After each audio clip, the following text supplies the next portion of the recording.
जय हिंद बच्चों। हमारे रेस्पेक्टेड सिंह सर का मिशन पढ़ने का अधिकार सबको, डॉक्टर बनने का अधिकार भी सबको। इसी मिशन के तहत आज हम लोग जो फुल सिलेबस टेस्ट है FST 23 उसका हिंदी मीडियम में सॉल्यूशन लेकर आए हैं। और मैं आपका फिजिक्स एजुकेटर रोहित आपको क्वेश्चन नंबर 1 से क्वेश्चन नंबर 25 तक डिस्कस करूंगा। इसके बाद हमारे नीरज सर आपको 26 से 50 तक के क्वेश्चन डिस्कस कराएंगे। चलिए हम लोग स्टार्ट करते हैं क्वेश्चन का सॉल्यूशन। और आई होप आप लोग बड़े अच्छी तरह से न्यूलाइट की टेस्ट सीरीज़ को दे रहे होंगे और अपनी जो भी सिली मिस्टेक्स हो रही हैं या कुछ जो कमियां आपको लग रही होंगी पेपर देते टाइम, टेस्ट देते टाइम, तो उनको आप दूर भी कर रहे होंगे। चलिए क्वेश्चन नंबर 1 आपका जो FST का था वो अल्टरनेटिंग करंट से था, प्रत्यावर्ती धारा से था। और उसमें बोला गया यदि परिपथ में तात्क्षणिक धारा I बराबर 2 + 3 sin ωt एम्पियर से दी जाती है तो परिपथ में परिणामी धारा का प्रभावी मान है। परिपथ में परिणामी धारा का प्रभावी मान है। तो बेटा हम सबको पता है कि जो IRMS है वो 1/t इंटीग्रेशन 0 से t I² dt, ये ओके। ये जो आपका I है इंस्टेंटेनियस करंट होता है, यहाँ पे I² dt लिखा और यहाँ पर हम ये वैल्यू पुट कर सकते हैं। अगर स्क्वायर पे है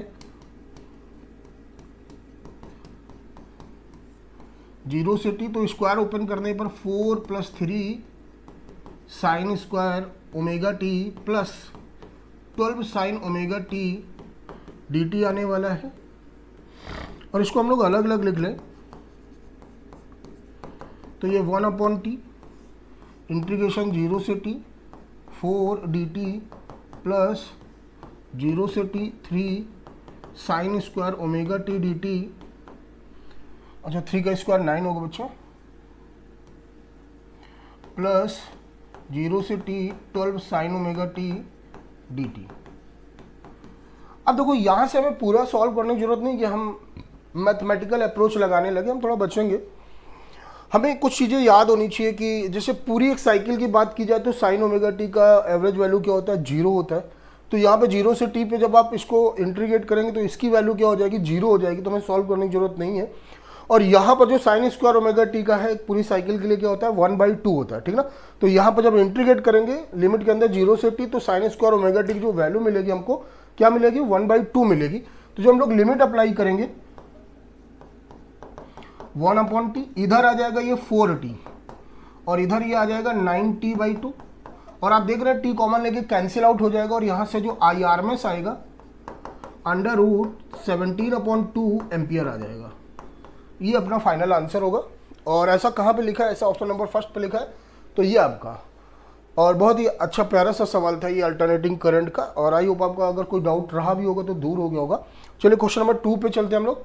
क्वेश्चन नंबर 2 एक बार फिर अल्टरनेटिंग करंट से है आपका, और यहाँ पे कई सारे जो अल्टरनेटिंग सर्किट होते हैं उनमें से है। और जो आप फिगर देख रहे हैं तो उससे हमें पता चल रहा है ये CR सर्किट है, क्योंकि यहाँ पे कैपेसिटेंस और रेजिस्टेंस का यूज़ किया गया है। और बोला जा रहा है कि जो आपका अल्टरनेटिंग सोर्स है उसका 50 हर्ट्ज फ्रीक्वेंसी है और वो 20 वोल्ट के प्रत्यावर्ती धारा स्रोत को श्रेणी में लगे R और C के साथ नीचे दिखाए गए चित्रानुसार जोड़ा गया। R पर वोल्टता जो आपका VR है वो 12 वोल्ट है और C पर वोल्टता आपको कैलकुलेट करनी है। और ये जो V दे रखा है सोर्स का वो आपको दे रखा है 20 वोल्ट।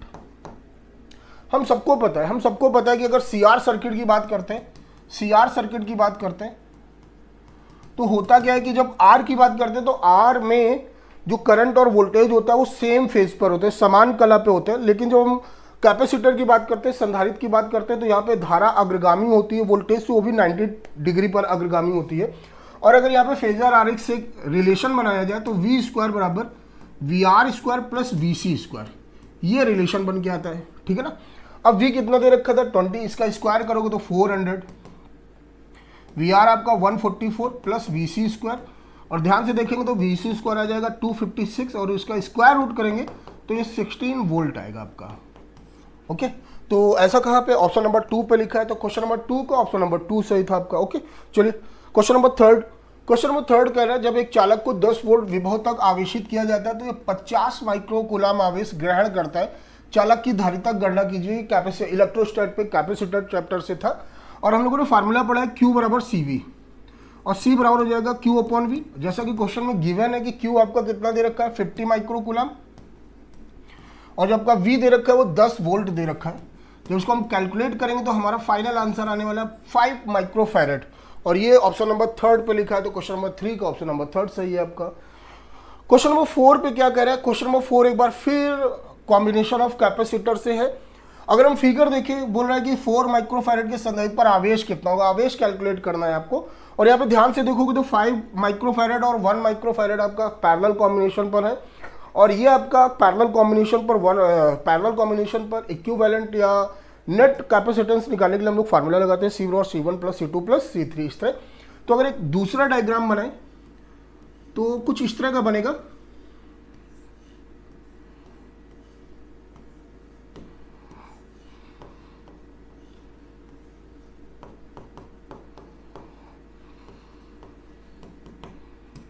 और है क्या कि ये 1 माइक्रो फैरेड और 5 माइक्रो फैरेड समांतर क्रम में है, समांतर क्रम की वजह से सीधे जुड़ेंगे C बराबर C1 प्लस C2, तो ये हो जाएगा आपका 6 माइक्रो फैरेड।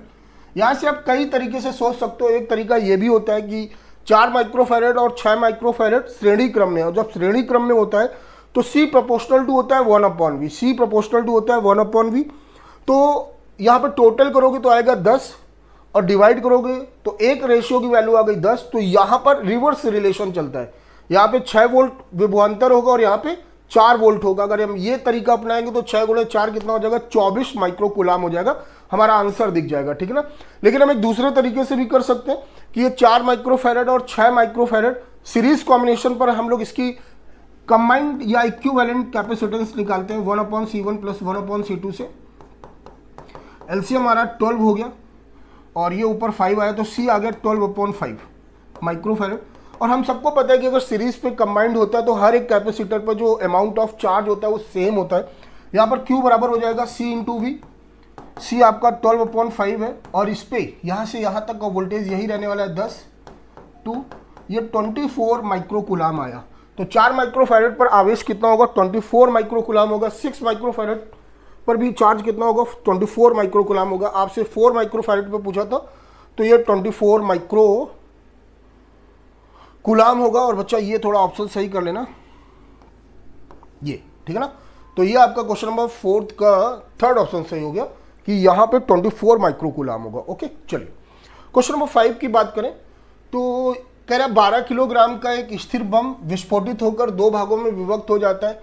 इसके द्रव्यमानों का अनुपात 1/3 है। छोटे भाग की गतिज ऊर्जा इतनी है, बड़े भाग का रेखीय संवेग। हम सबको पता है कि एक बड़ा सा बम जब विस्फोट करता है तो उसके 2 या 2 से अधिक छोटे छोटे पार्ट्स बनते हैं, और उन सभी पार्ट्स का जो लीनियर मोमेंटम होता है, रेखीय संवेग, वो बराबर होता है।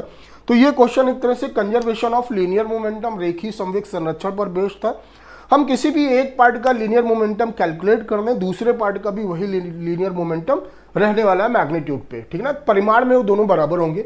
तो जैसा कि दे रखा है, जो बड़ा बम है वो 12 kg का है, और इससे जो 2 बम बने उनमें जो रेशियो है वो 1:3 है। तो अगर हम इन अनुपात का सम करें तो 4 आ रहा है, और 4 से डिवाइड करें तो एक रेशियो की वैल्यू आ रही 3। तो जो एक पार्ट होगा वो 3 kg का होगा, और जो दूसरा पार्ट होगा वो 9 kg का होगा। ओके, अब वो कह रहा है छोटे भाग की गतिज ऊर्जा कितनी है, 216 जूल है। छोटे भाग का हमें मास भी पता चल गया, तो क्यों ना छोटे भाग का हम लीनियर मोमेंटम कैलकुलेट करते हैं। और हम लोगों ने फार्मूला पढ़ा है K बराबर P²/2m। तो P बराबर हो जाएगा √2m के। आप डायरेक्ट ये फार्मूला भी लिख सकते हैं, 2m की जगह 3, और ये हो गया 216। बेटा ये तो 6 लिखा है, 216 का मतलब होता है 6 × 6 × 6। तो कुल मिला के इसका स्क्वायर रूट आने वाला है 36 न्यूटन सेकेंड, वो आपका यूनिट हो गया। और जितना ये है उतना ही लीनियर मोमेंटम क्या होगा, बड़े वाले का होगा। तो बड़े वाले का भी कितना रहेगा, 36 रहेगा। तो आपका ऑप्शन नंबर 1 सही है। ओके, चलिए अगले क्वेश्चन पे चलते हैं। क्वेश्चन नंबर 6 आपका इलेक्ट्रिक करंट से लिया गया। कह रहा है एक तार का अनुप्रस्थ काट चित्र में दिखाए गए अनुसार असमरूप है। एक स्थिर धारा जिसमें प्रवाहित हो रही है, बिंदुओं P और Q पर वैद्युत क्षेत्र EP और EQ है। जो धारा घनत्व होता है सिग्मा इंटू E होता है, और J प्रोपोर्शनल टू होता है 1/A। अगर हम ध्यान से देखेंगे तो आप सबको पता है कि यहाँ का एरिया कम है, अगर यहाँ का एरिया कम होगा तो करंट डेंसिटी धारा घनत्व तो क्या होगा, ज़्यादा होगा। अगर धारा घनत्व तो ज़्यादा होगा तो इलेक्ट्रिक फील्ड भी क्या होगा, ज़्यादा होगा। तो यहाँ पर E P is greater than E Q, ऐसा कुछ रिलेशन बनेगा। और ऐसा कहाँ दे रखा है, थर्ड ऑप्शन पे दे रखा है। क्वेश्चन नंबर 7 कह रहे 0.1 मीटर स्क्वायर की एक कुंडली में 500 फेरे, प्रबलता 4 × 10⁻⁴ वेबर प्रति मीटर स्क्वायर के चुंबकीय क्षेत्र में कुंडली को रखने पर उसमें 0.1 सेकंड में 90 डिग्री घुमाया जाता है। कुंडली में प्रेरित औसत विद्युत वाहक बल, ये आपका इलेक्ट्रोमैग्नेटिक इंडक्शन विद्युत चुंबकीय प्रेरण से इलेक्ट्रिक मैग्नेटिक फ्लक्स से रिलेटेड क्वेश्चंस था। और यहाँ पर हम लोगों ने पढ़ा है कि जो ईएमएफ है आपका NBA cos θ2 माइनस cos θ1 अपॉन टी। अच्छा, सिर्फ मैं मैग्नीट्यूड की बात कर रहा हूँ तो मैंने यहाँ पे साइन कन्वेंशन चिन्ह परिपाटी पे ध्यान नहीं दिया, ठीक है ना। E बराबर NBA θ2 आपका 90 डिग्री हो गया माइनस cos 0 अपॉन टी। तो यहाँ पर NBA अपॉन टी आएगा, ठीक है ना। अगर हम यहाँ पे सीधे E लिखेंगे बच्चा, अगर हम यहाँ पे E लिखेंगे इस तरह तो ये माइनस आएगा, तो ये माइनस माइनस क्या हो जाएगा, प्लस हो जाएगा। तो डाउट में मत रहना। और यहाँ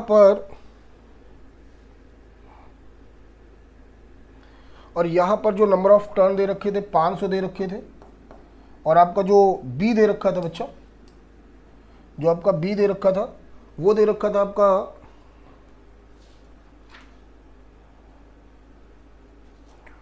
4 × 10⁻⁴, और एरिया दे रखा था आपका, एरिया आपका दे रखा था 0.1, और टी दे रखा था आपका, टाइम दे रखा था आपका, टाइम यहाँ पे दे रखा था 0.1 सेकेंड। तो ये इससे कैंसिल हो गया और इसको सॉल्व करने पर 0.2 वोल्ट आ रहा था। तो इस क्वेश्चन का आंसर होगा 0.2 वोल्ट। चलिए अगला क्वेश्चन देखते हैं। क्वेश्चन नंबर 8 करें प्रोटॉन को हवा में संतुलित करने के लिए वैद्युत क्षेत्र लगभग ज्ञात कीजिए। वैद्युत क्षेत्र लगभग ज्ञात कीजिए। बेटा प्रोटॉन को हवा में संतुलित करना है, प्रोटॉन का जो वेट होगा वो डाउनवर्ड डायरेक्शन पे लग रहा होगा, और यहाँ पर इसको अगर संतुलित करना है तो इलेक्ट्रिक फोर्स कहाँ लगना चाहिए, ऊपर लगना चाहिए। और संतुलित करने के लिए संतुलन की अवस्था में अपवर्ड डायरेक्शन का फोर्स डाउनवर्ड डायरेक्शन के फोर्स के क्या होगा, बराबर होगा। तो यहाँ पे QE बराबर mg आएगा। और अगर हम देखें तो इस तरह का इलेक्ट्रिक फील्ड होगा, ये वाली प्लस प्लेट होगी और ये वाली माइनस प्लेट होगी। तो इलेक्ट्रिक फील्ड की डायरेक्शन कहाँ होगी, ऊपर की ओर होगी। और QE बराबर क्या ले लेंगे, mg ले लेंगे। तो अपने को ये पता चल गया इलेक्ट्रिक फील्ड ऊपर की ओर होगी। तो ये दो ऑप्शन तो पॉसिबल है ही नहीं।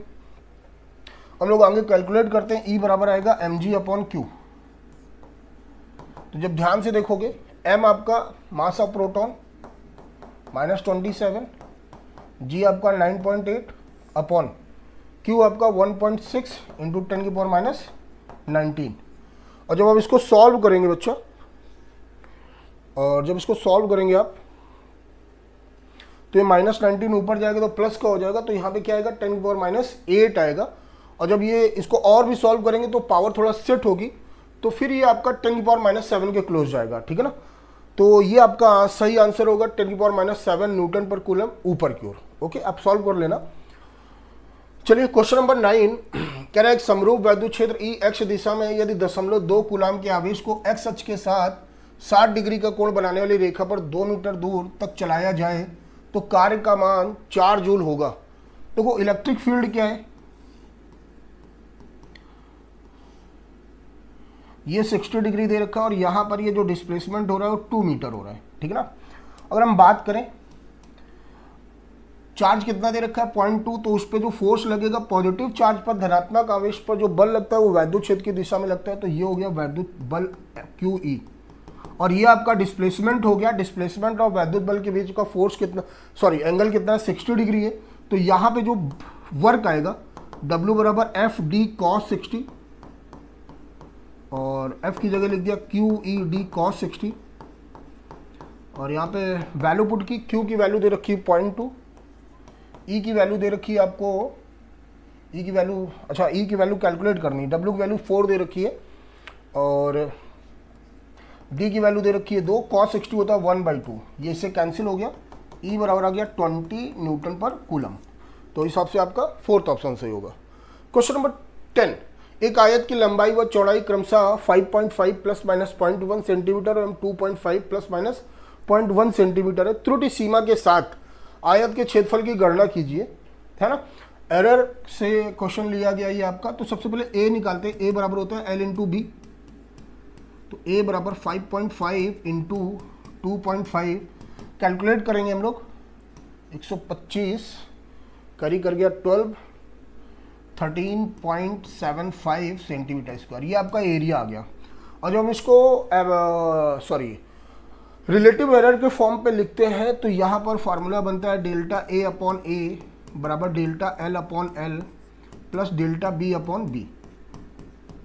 यहाँ पे देखो डेल्टा ए कैलकुलेट करना है। ए की वैल्यू 13.75 दे रखी है, डेल्टा एल आपका 0.1, ये 5.5 दे रखा है, प्लस ये आपका कितना दे रखा है डेल्टा बी 0.1, और ये दे रखा है 2.5, ये इतना दे रखा है आपको।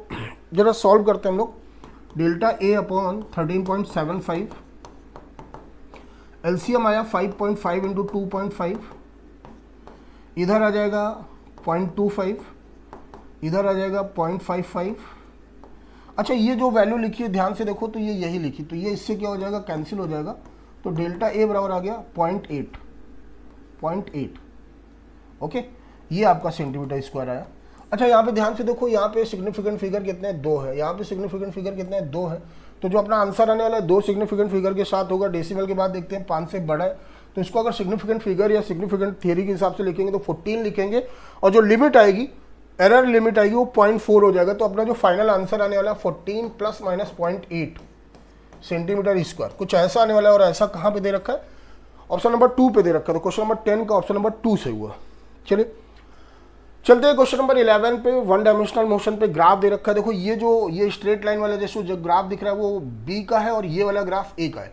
कह रहा है आरेख 2 कार ए तथा बी की स्थिति के समय के फलन में दिखाता है। कारें एक्स अक्ष के अनुदिश समांतर परंतु अलग अलग पथ पर गतिशील है, ताकि दोनों एक दूसरे को बिना टक्कर पर पार कर सकती हैं। गलत कथन चुनना बच्चा।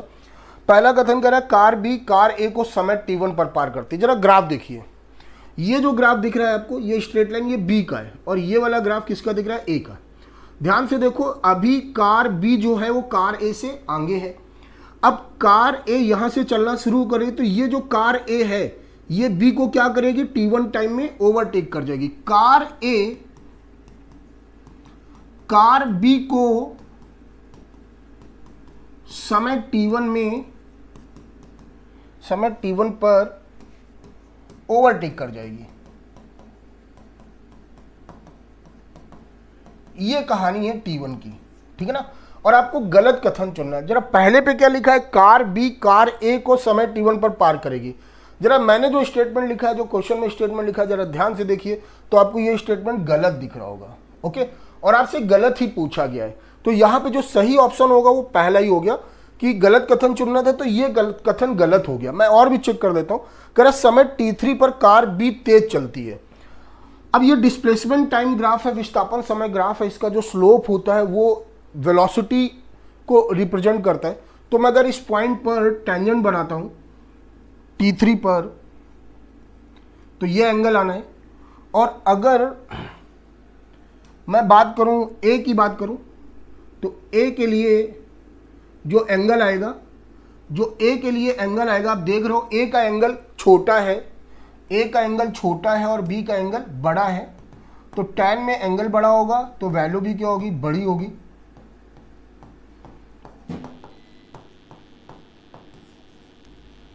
तो ये देखिए, जो t3 टाइम है वहां पर जो वेलोसिटी है वो b की ज्यादा है, a की कम है। ऐसा लिखा भी है, ये स्टेटमेंट सही है, जबकि हमको गलत चुनना था।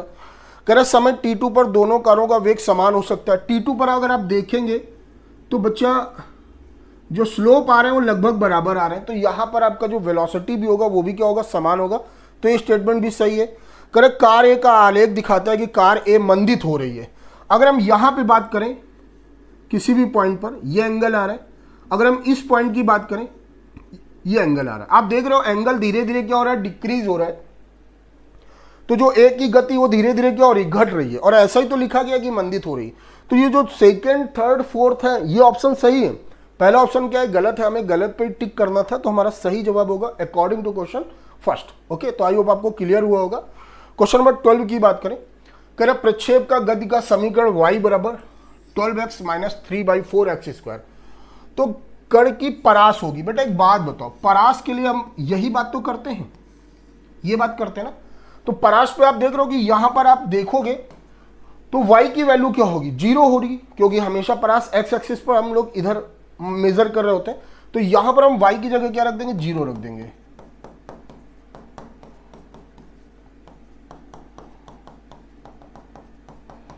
और यहां से बच्चा आपको क्या दिख रहा है, 16 मीटर दिख रहा है। तो आपका सही जवाब क्या होगा, थर्ड होगा। आप फार्मूले से भी कर सकते हो, y बराबर x tan theta 1 minus x upon R. तो वहां से कुछ कॉमन लेके आप कुछ कंपेयर करके भी निकाल सकते हो। क्वेश्चन नंबर 13 कह रहा प्रदर्शित चित्र में 1 किलोग्राम द्रव्यमान का त्वरण और ए और बी के बीच रस्सी में तनाव।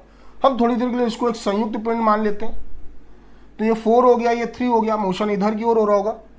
तो जो एक्सीलरेशन होगा 4 माइनस 3 इंटू जी अपॉन टोटल मास होता है। क्या होता है, टोटल मास 7। तो ये एक्सीलरेशन हो गया g/7। सबका एक्सीलरेशन g/7 होगा।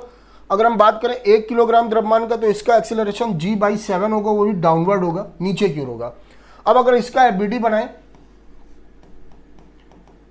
तो 1g, मतलब इतना भार नीचे की ओर होगा, टेंशन ऊपर की ओर होगा, और ये कहां जा रहा है, नीचे की ओर जा रहा है। ठीक है ना। तो अगर यहां पर देखेंगे हम लोग तो क्या देखेंगे आप लोग, तो जो टेंशन होगा T, जो टेंशन होगा T, यहां पर जो टेंशन होगा T, G डाउनवर्ड डायरेक्शन पे लग रहा है, T अपवर्ड डायरेक्शन पे लग रहा है, और ये ब्लॉक कहां जा रहा है, नीचे जा रहा है। तो अगर हम बात करें तो नीचे की ओर कितने फोर्स लग रहे हैं, 2 फोर्स लग रहे हैं। ओके, तो ध्यान से देखिए, जो टेंशन आएगा यहां पर, तो इनका जो नेट आएगा वो आप लिखेंगे, या यहां से T बराबर आप लिखेंगे mg माइनस ma, क्योंकि यहां पे जो नेट फोर्स आएगा वो g माइनस टी आएगा, g माइनस टी आएगा, g न्यूटन है, बराबर a आ जाएगा। तो यहां से T बराबर हो जाएगा g माइनस a, और m की जगह 1 रखेंगे तो ये g माइनस a हो गया। g माइनस a की जगह रख देंगे g/7, तो ये 6g/7 हो जाएगा, ये 6g/7 हो जाएगा।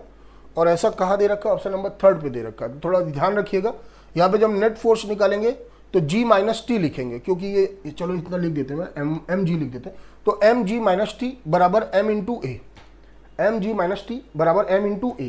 तो t बराबर क्या आएगा, mg माइनस ma, और m कितना दे रखा है, 1 kg दे रखा है। वैल्यू पुट कर दी हमने, हमारा आंसर आ गया, और अब मैच किया तो थर्ड ऑप्शन से मिल रहा है। तो जो क्वेश्चन नंबर 13 है उसका थर्ड ऑप्शन सही है। क्वेश्चन नंबर 14 कह रहा है प्रोटॉन 1 टेस्ला परिमाण के चुंबकीय क्षेत्र में 2.5 × 10 की घात 7 मीटर पर सेकंड वेग से चुंबकीय क्षेत्र के साथ 30 डिग्री के कोण पर प्रवेश करता है। चुंबकीय बल, बेटा हम लोगों ने फार्मूला पढ़ा है, F बराबर QVB साइन थीटा।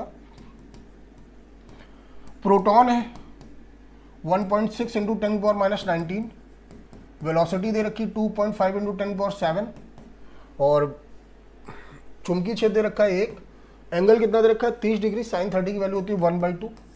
ये आ गया 0.8, 25 इंटू 8 करेंगे तो 2 आएगा, और ये आएगा 10⁻⁻12 न्यूटन। और ऐसा कहाँ पे दे रखा है, ऑप्शन नंबर 2 पे दे रखा है। तो ये आपका 14 का 2 सही हुआ। बच्चा क्वेश्चन नंबर 15 में बोल रहा है कि एक कण जिसका आवेश तथा द्रव्यमान का अनुपात Q/m बराबर K है, कण को चुंबकीय क्षेत्र में चाल V बराबर 2kBd से चित्र में दिखाए गए अनुसार प्रक्षेपित किया जाता है, जहां चुंबकीय क्षेत्र D क्षेत्र जिस भाग में उपस्थित है उसकी चौड़ाई है। बच्चा ये जो कण है वो चुंबकीय क्षेत्र के लंबवत प्रवेश कर रहा है। तो आपको पता है चुंबकीय क्षेत्र के लंबवत प्रवेश करने पर जो मार्ग होता है वो वृत्ताकार होता है। जब वो वृत्ताकार होगा तो लेट्स होप इस तरह का कुछ हुआ होगा, और यहाँ पर हम लोग ये थीटा मान लेंगे, ये डिस्टेंस दी दे रखा है, और इसको हम लोगों ने r मान लिया। तो यहाँ पे जो साइन थीटा आएगा वो आएगा r/d। Sorry D upon R, जो साइन थीटा आएगा वो डी अपॉन आर आएगा। और यहाँ से जब वैल्यू रखेंगे, जब हम बात करते हैं कि आपने फार्मूला पढ़ा था आर बराबर M V upon Q B, तो ध्यान से देखो ये m अपॉन क्यू लिखा है, जबकि q अपॉन m क्या दे रखा है, k दे रखा है, तो इसको हम 1 अपॉन k लिख देंगे, v अपॉन b, और आगे v की वैल्यू दे रखी है कुछ, v बराबर दे रखा है 2kbd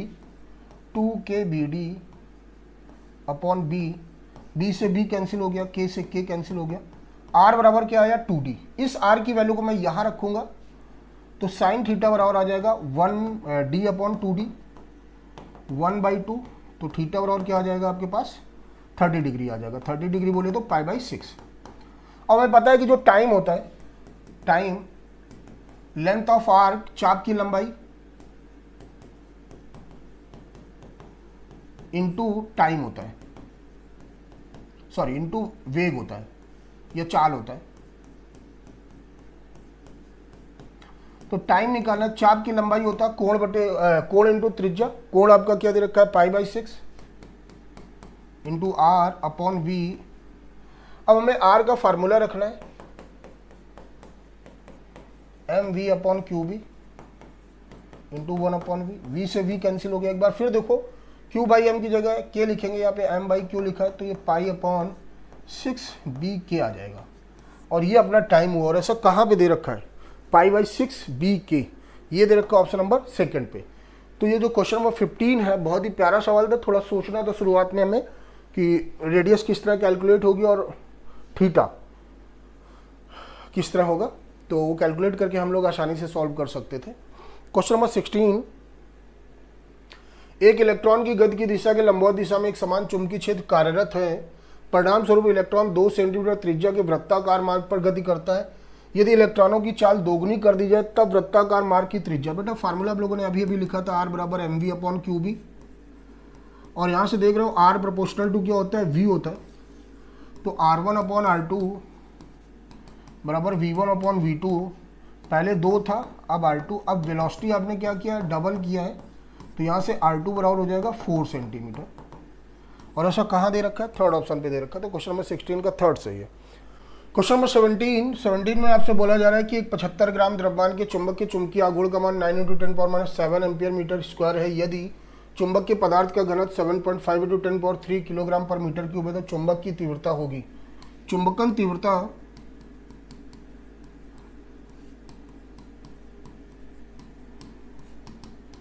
m upon V, we आपका बेटा वॉल्यूम होता है मास अपॉन डेंसिटी, तो m rho upon small m, ये मास है, ये चुंबकीय आघूर्ण है, ये डेंसिटी, हमें वैल्यू रखनी है। ये वैल्यू रखी हमने 9 × 10⁻⁷, और रो रख दिया हम लोगों ने 7.5 × 10³ और ये 75 ग्राम को जो हम किलोग्राम में चेंज करेंगे तो 7.5 × 10⁻² होगा, ये कैंसिल हो गया, -2 ऊपर जाएगा, प्लस का हो जाएगा, तो 9 × 10⁻² आएगा, और इसको हम लोग लिख सकते हैं 0.09 एम्पियर पर मीटर। तो हमारा जो सही जवाब होगा वो क्या होगा, सेकंड होगा, ठीक है ना। हमारा जो सही जवाब होगा हमारा क्या होगा, सेकंड होगा। चलिए क्वेश्चन नंबर 18, 4000 एंगस्ट्रॉम तरंगदैर्घ्य का प्रकाश जब प्रकाश संवेदी धातु पर आपतित होता है तो उत्सर्जित इलेक्ट्रॉनों को रोकने के लिए 2 वोल्ट ऋणात्मक विभव आवश्यक होता है, मतलब कट ऑफ पोटेंशियल, निरोधी विभव या संस्तब्ध विभव। धातु का कार्य फलन इलेक्ट्रॉन वोल्ट में ज्ञात कीजिए, है ना। तो सबसे पहले तो हम ई निकालते हैं। ई के लिए हमने फार्मूला पढ़ रखा है 1 2 3 7 5 अपॉन लेमडा, ये इलेक्ट्रॉन वोल्ट पे आएगा, और लेमडा एंगस्ट्रॉम में दे रखा होना चाहिए। जब 4000 से हमने डिवाइड किया तो मेरी वैल्यू आ रही थी लगभग आ गई 3.1 इलेक्ट्रॉन वोल्ट। ओके, जब ये आया तो हम लोगों ने पढ़ रखा है कि जो कार EK होगा EV0, और यहाँ से ये EK आ गया 2 इलेक्ट्रॉन वोल्ट, और हम लोगों ने फार्मूला पढ़ा है E बराबर EK प्लस W, तो W बराबर हो जाएगा E माइनस EK। उत्सर्जित इलेक्ट्रॉनों की अधिकतम गतिज ऊर्जा EK, W आपका कार्य फलन, ये 3.1 माइनस 2, तो 1.1 इलेक्ट्रॉन वोल्ट। तो हमारा सही जवाब क्या होगा, फर्स्ट होगा। क्वेश्चन नंबर 19 की तरफ चलते हैं। करेक्ट धातु का कार्य फलन 1 इलेक्ट्रॉन वोल्ट है। तरंगदैर्घ्य 3000 एंगस्ट्रॉम का प्रकाश इस धातु पर आपतित होता है उत्सर्जित प्रकाश इलेक्ट्रॉनों का वेग। देखो सबसे पहले हम ई निकालते हैं।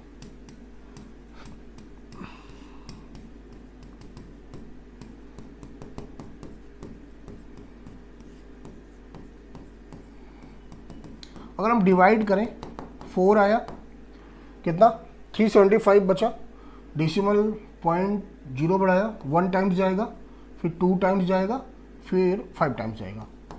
ये आपका ई आ गया, ठीक है ना। और कार्य फलन कितना दे रखा है, 1 इलेक्ट्रॉन वोल्ट, तो जो ई के आएगा ई माइनस डब्ल्यू आएगा। ई को हम लिख दिया half M V max square. E क्या हो जाएगा आपका -1। तो ये हाफ, अच्छा ये जो भी आ रहा है इलेक्ट्रॉन वोल्ट में आ रहा है, जबकि यहाँ पे ये क्या है जूल में, तो इस इलेक्ट्रॉन वोल्ट को हमें जूल में चेंज करना है 1.6 इंटू 10⁻⁻19 से मल्टीप्लाई करके। तो यहाँ पे half M V max square बराबर है 3.125 इंटू 1.6 इंटू 10⁻⁻19। तो यहाँ से वी मैक्स स्क्वायर बराबर आया 3.125 इंटू 2 से मल्टीप्लाई करोगे 3.2 हो जाएगा इंटू 10⁻⁻19, और m हो गया 9 इंटू 10⁻31।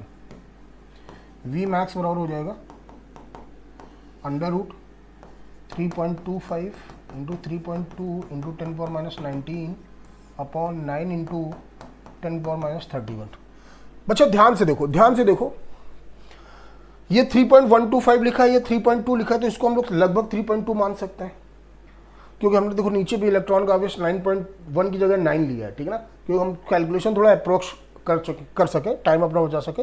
तो इसका स्क्वायर रूट 3.2 होगा, इसका स्क्वायर रूट क्या होगा 3 होगा, 3.2 3 से डिवाइड करोगे लगभग 1 आने वाला है। ये माइनस का 19 है, ये 10⁻31 ऊपर जाएगा तो क्या आएगा 10 की पावर प्लस में कुछ आने वाला है, प्लस में कितना आने वाला है 12 आने वाला है, और उसका स्क्वायर रूट करोगे तो 10 की पावर क्या आ गया 6 आ गया। तो हमारा जो अप्रॉक्स वैल्यू आने वाली 10⁻6 मीटर पर सेकंड, और कहाँ पे लिखा है 4th ऑप्शन पे लिखा है, तो इसका सही जवाब होगा 4th। क्वेश्चन नंबर 20, निम्न में कौन सी नाभिकीय ऊर्जा सूर्य में ऊर्जा का स्रोत है। हम सबको पता है कि सूर्य की ऊर्जा का स्रोत नाभिकीय संलयन है, और नाभिकीय संलयन में हल्के हल्के नाभिक आपस में मिलकर एक भारी नाभिक का निर्माण करते हैं। और जो हम लोगों ने एनसीईआरटी पढ़ा था तो वहाँ पे दे रखा था कि हाइड्रोजन के समस्थानिक मिलकर हीलियम का नाभिक बनाते हैं, ठीक है ना, इतना उसमें लिखा गया है। तो अगर हम देखें यहाँ पर तो ऐसा जो हमें रिएक्शन दिखा रहा है वो सेकंड दिखा रहा है, ओके। तो इसका सही जवाब होगा आपका सेकंड। क्वेश्चन नंबर 21, जब एक हाइड्रोजन परमाणु में इलेक्ट्रॉन 4th अवस्था से 5th अवस्था में संक्रमण करता है तो उसके कोणीय संवेग में होने वाला परिवर्तन। बेटा हम लोगों ने फार्मूला पढ़ा है L बराबर NH/2π बोहर मॉडल के हिसाब से। तो एंगुलर मोमेंटम में जो परिवर्तन होगा डेल्टा L बराबर N2 - N1 H/2π। N2 कितना दे रखा है आपका 5, N1 4 H/2π। अब अपने को सिर्फ वैल्यू रखनी है 6.6 इंटू 10⁻34 प्लैंक कांस्टेंट, और ये हो गया 3.14। और देखो ये 6.28 आएगा, डिवाइड करोगे तो 1 पॉइंट समथिंग आने वाला है, और 10⁻32 आएगा। तो हिसाब से हमारा क्या 3rd ऑप्शन सही है। क्वेश्चन नंबर 22, एक वस्तु मूल बिंदु से सरल गति करती है तथा उसका आवर्तकाल 2 सेकंड है, कितने समय में इसकी गतिज ऊर्जा कुल ऊर्जा का 75% हो जाएगी। आपसे पूछा क्या जा रहा है कितने समय में, समय की बात की जा रही। तो अगर समय की बात की जा रही है तो हाफ काइनेटिक एनर्जी का फार्मूला क्या पढ़ा हम लोगों ने mv², और इसको अगर v बराबर ए ओमेगा कॉस ओमेगा टी रखेंगे, v बराबर ए ओमेगा कॉस ओमेगा टी, ये फार्मूला भी हम लोगों ने पढ़ा होगा। तो इसको पुट करने पर अपना ये फार्मूला बनेगा कॉस स्क्वायर ओमेगा टी। अब कह रहा है जो काइनेटिक एनर्जी है टोटल एनर्जी का 75% है, तो काइनेटिक एनर्जी मैंने ये लिखी ओमेगा की जगह 2π/T लिखा गया T, और 75% को परसेंटेज को जब भी हटाएंगे 100 से डिवाइड करेंगे 75/100 मतलब 3/4, और टोटल एनर्जी का फार्मूला होता है हाफ m ओमेगा स्क्वायर ए स्क्वायर। देखो ये इतना कैंसिल हो गया, अपने पास जो बचा कॉस स्क्वायर 2π/T बराबर 3/4। अगर हम दोनों तरफ का स्क्वायर रूट कर लें ये √3/2 आएगा, और कॉस में हम देखते हैं √3/2 वैल्यू किसकी होती है 30 की होती है, 30 डिग्री की होती है। तो कॉस ये cos पाई बाई 6 आया। जब हम कंपेयर करेंगे तो एंगल अपने बराबर दिख रहा है, 2 pi upon T into small T बराबर पाई बाई 6। पाई से पाई कैंसिल हो गया, टी बराबर आ गया टी अपॉन 12 सेकंड। ये अपना आया। और यहाँ पे क्वेश्चन में गिवन है आवर्तकाल कितना है 2। अगर 2 की जगह 2 रखेंगे तो फिर अपना फाइनल आंसर आएगा 1/6 सेकंड। और ऐसा कहाँ पे दे रखा है, ऐसा अपने को फोर्थ ऑप्शन पे दे रखा है। तो क्वेश्चन नंबर 22 का आपका फोर्थ ऑप्शन सही है। चलिए क्वेश्चन नंबर 23 की बात करते हैं। चित्रानुसार जब 1.6 किलोग्राम पर मीटर क्यूब घनत्व की हवा नली के ऊपरी भाग को पार करते हुए बहती है नली में 1 सेंटीमीटर की ऊंचाई तक चढ़ती है तो हवा की गति क्या है। तो बेटा जब यहाँ पर देखोगे तो जब आपने बर्नौली थ्योरम में पढ़ा था कि यहाँ पर जब भी वेग अधिक होगा तो प्रेशर क्या हो जाएगा, कम हो जाएगा। और यहाँ पे हम ऊर्जा संरक्षण के नियम से लगा सकते हैं कि यहाँ पे जो काइनेटिक एनर्जी आपको हाफ रो वी स्क्वायर दे रखा है वो रो जी एच की क्या होनी चाहिए, बराबर होनी चाहिए।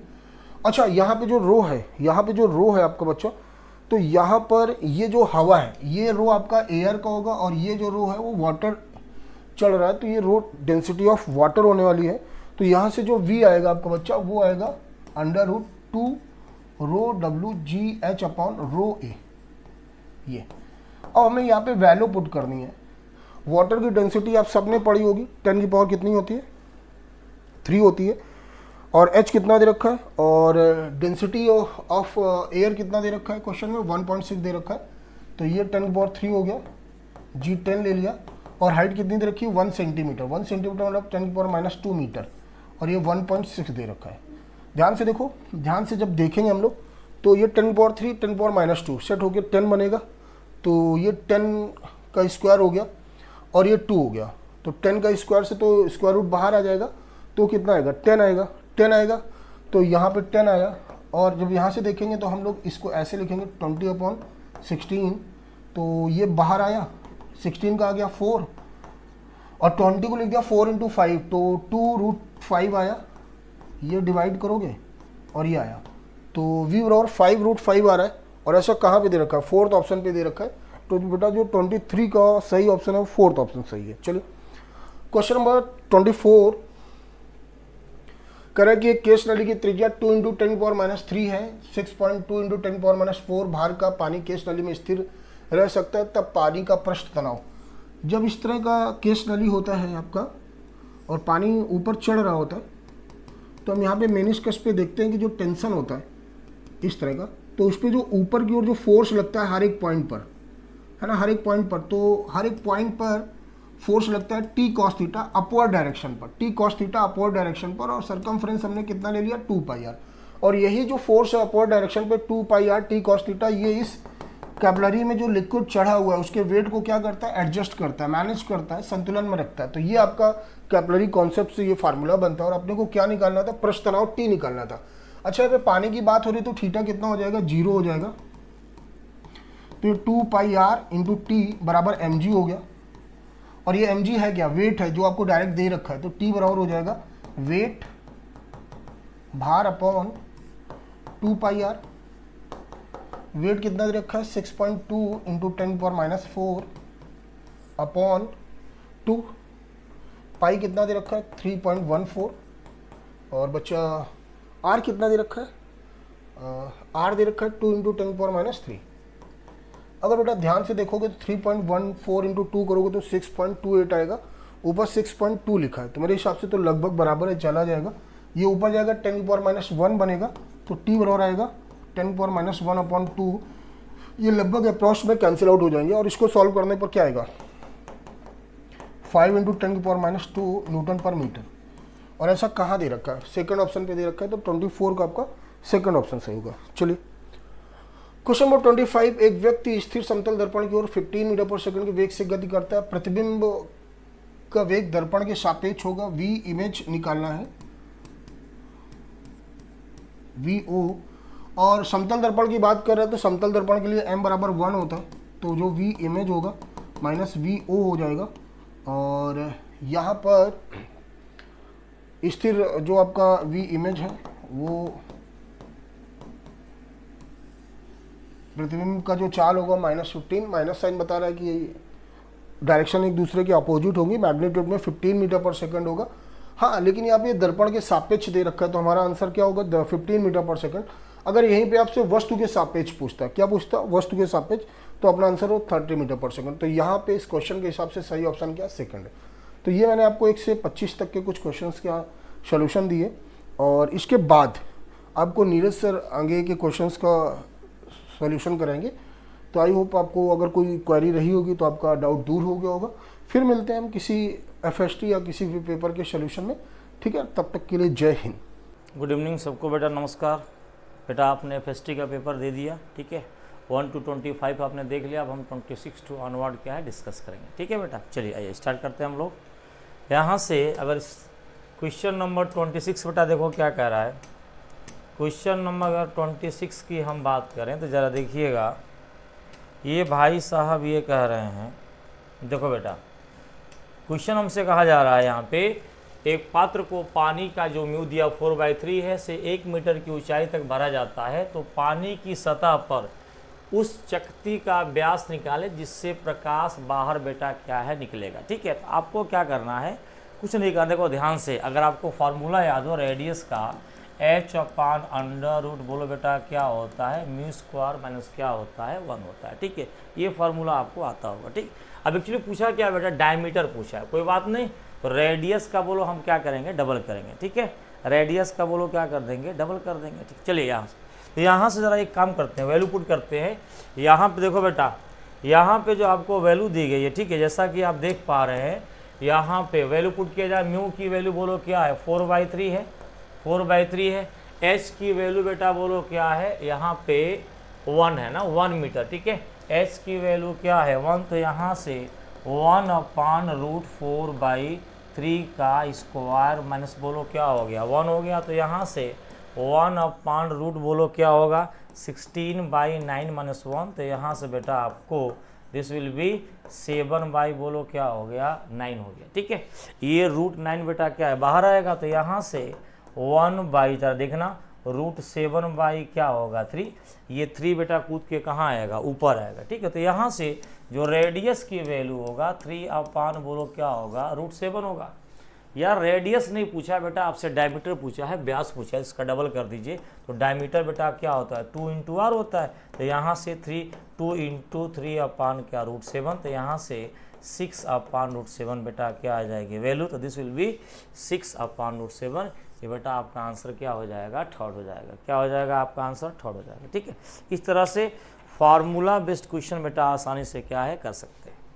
नेक्स्ट देखते हैं क्वेश्चन नंबर 27। देखो क्या कह रहा है, ये कह रहे हैं कि एक खगोलीय दूरदर्शी की आवर्धन क्षमता बेटा क्या है 8 है, और दोनों लेंस की जो बीच का बेटा सेपरेशन है, जिसको आप इंस्ट्रूमेंटल लेंथ भी क्या है बोलते हो, ठीक है, उसकी वैल्यू 54 सेंटीमीटर है। तो नेत्रिका तथा विदृश्यक लेंस की फोकस, सिंपल सी बात है। ये देखो यहाँ पे ये जो पावर F0/Fe इक्वल टू बेटा क्या है 8 दिया है, ठीक है। ये आपको मैनिफिकेशन दिया हुआ है F0/Fe। यहाँ से ये बताओ F0 इक्वल टू क्या हो गया 8Fe हो गया, ठीक।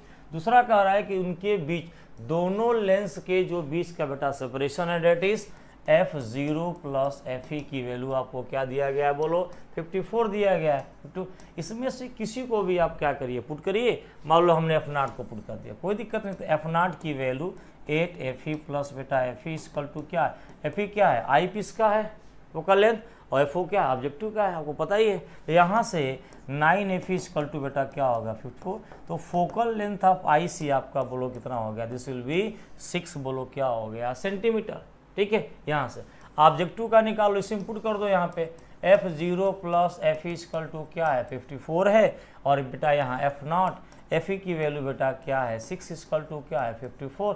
F0 की वैल्यू 54 - 6, F0 की वैल्यू बोलो कितना हो जाएगा, दिस विल बी क्या 48, क्या होगा 48। तो यहाँ से बड़ी आसानी के साथ क्वेश्चन नंबर 27 का आंसर आपको क्या मिल गया 6 cm, और बोले बेटा क्या है 48 cm। बड़ी आसानी से आप कर सकते हैं। ये क्वेश्चन यार कई बार पूछा गया, और एग्ज़ाम में भी आने की टेंडेंसी बेटा बहुत ज़्यादा है। आपके एग्ज़ाम में देखिएगा ये कई बार पूछा गया, ठीक।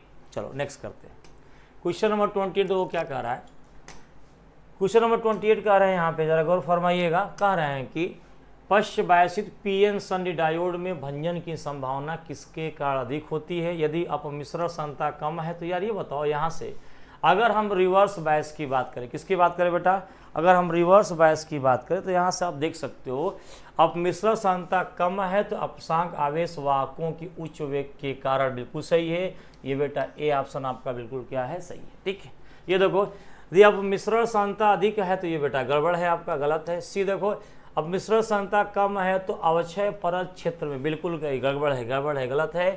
डी देखो बेटा अब मिश्रण सांद्रता अधिक है तो आवश्यक परत क्षेत्र में परत विद्युत क्षेत्र के कारण होगा, बिल्कुल सही है। तो ए और डी बेटा सही हो गया। आपका आंसर बोलो क्या हो गया, 28 का आंसर बोलो क्या हो गया, 4th हो गया। ए और डी आपका बेटा क्या हो जाएगा, आंसर हो जाएगा। ठीक है, चलिए क्वेश्चन नंबर जरा बात करते हैं 29। बड़ा अच्छा क्वेश्चन जरा देखिएगा यहाँ पे। अवरोधी दीवारों वाले एक पात्र को एक वाल्व से संबंधित विभाजक द्वारा दो एक समान भागों में बांटा जाता है। एक भाग का प्रेशर बेटा P है, तापमान T है, पर एक आदर्श गैस से भरा जाता है जबकि दूसरे भाग में निर्वात है। दूसरे भाग में बेटा क्या है, वैक्यूम है। ठीक है, तो यदि वाल्व को अचानक खोल दिया जाए तो गैस, सिंपल ये मान लो आपका, ये देखो बेटा क्या है, कंटेनर है। ठीक है, ये आपका क्या है, पार्टीशन है, सिंपल सा। ये बोलो क्या है, प्रेशर है, और ये बोलो क्या है, वॉल्यूम है। यहाँ बेटा वैक्यूम है, ध्यान से, यहाँ बोलो क्या होगा, वैक्यूम होगा। यार ये बताओ पार्टीशन को हटाओगे तो होगा क्या, ये दो पार्टीशन को बेटा जब हटाओगे ना, पार्टीशन को हटाओगे तो पूरा गैस फैल जाएगी, तो वॉल्यूम बेटा क्या हो जाएगा, 2B हो जाएगा। पहले वॉल्यूम क्या था, V था, अब वॉल्यूम क्या हो जाएगा, 2B हो जाएगा।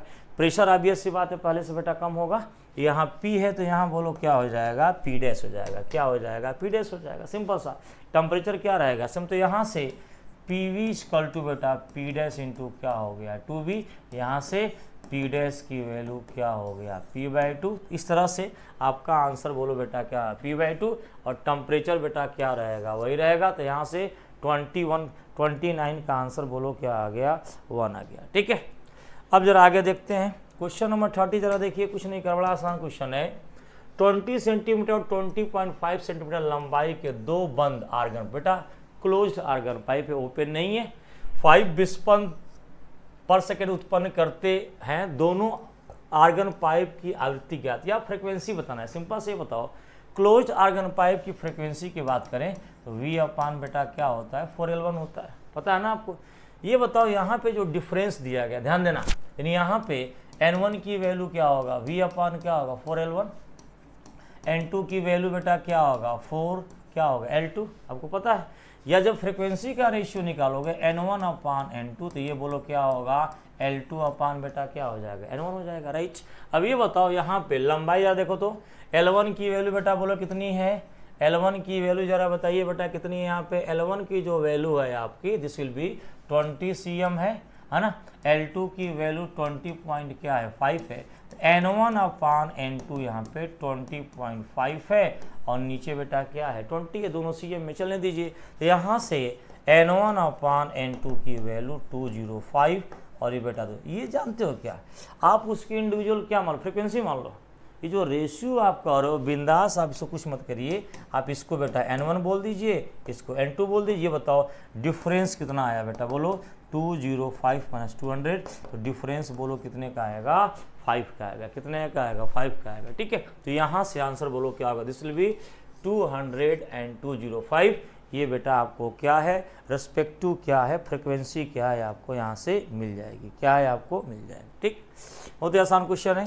क्वेश्चन नंबर 31 देखिए बेटा क्या कह रहा है। 31 यहाँ पे देखो कह रहे हैं, यंग के या YDSC यंग डबल एक्सपेरिमेंट के क्वेश्चन है। यहाँ पे प्रकाश की आवृत्ति बेटा इतना फ्रिक्वेंसी दिया गया है, लाइट के फ्रिक्वेंसी दिया गया है। ठीक है, क्रमागत चमकीली फ्रिंजों के केंद्रों के बीच की दूरी, देखो बेटा ये this is the fringe width, ये बेटा बोलो क्या है, फ्रिंज विड्थ दिया गया है। इस स्लिटों से पर्दा 2 मीटर दूरी पर, कैपिटल डी, ये बेटा बोलो क्या है, कैपिटल डी हो तो स्लिटों को बीच, स्मॉल डी बेटा क्या करना है, आपको ज्ञात करना है।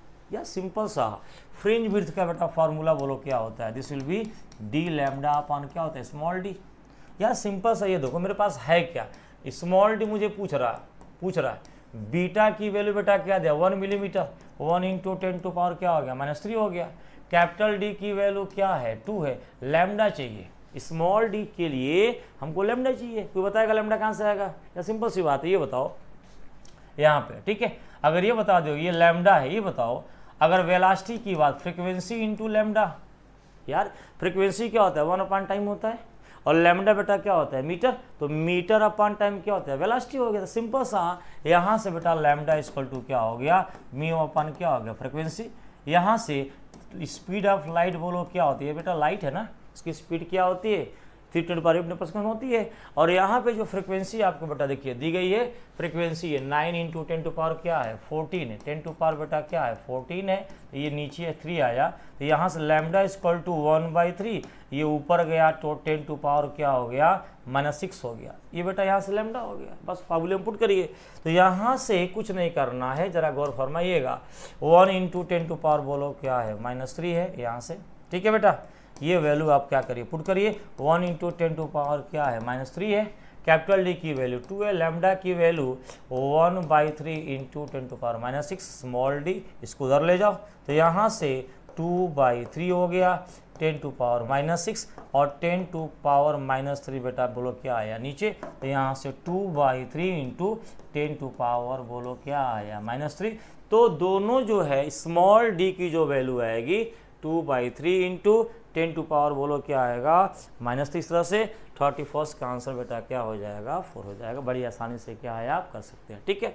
आगे बढ़ते हैं, क्वेश्चन नंबर 32 देखो कह रहा है यहाँ पे, ठीक है, किसी माध्यम के लिए ध्रुवण कोण की बेटा 60 डिग्री है, इसके लिए क्रांति कोण सिंपल सा आपको पता है म्यू इक्वल टू क्या होता है बेटा tan थीटा, है ना ब्रेस्टर साहब का, तो tan यहाँ पे बोलो क्या हो गया 60 हो गया, tan 60 की वैल्यू कितनी होती है √3 होती है, तो म्यू इक्वल टू बेटा क्या हो गया √3, और म्यू इक्वल टू याद है आपको 1/sin c होता है ना, तो mu equal to 1/sin c equal to बेटा क्या हो गया √3, पलटी मारो अगर तो यहाँ से sin c इक्वल टू क्या हो गया 1/c बोलो क्या, c is critical angle, c क्या है क्रिटिकल एंगल है, तो यहाँ से यार ये बताओ c इक्वल टू बेटा क्या हो गया sin इनवर्स 1/ क्या आ गया √3। इस तरह से बेटा बड़ी आसानी के साथ आप आंसर क्या है कर सकते हैं, ठीक है। इस तरह से बड़ी आसानी के साथ आंसर आपका कौन सा होगा sin इनवर्स 1/√3, यहाँ पे 32 का बेटा क्या हो जाएगा आंसर हो जाएगा, ठीक है। चलिए क्वेश्चन नंबर 33 क्या कह रहा है,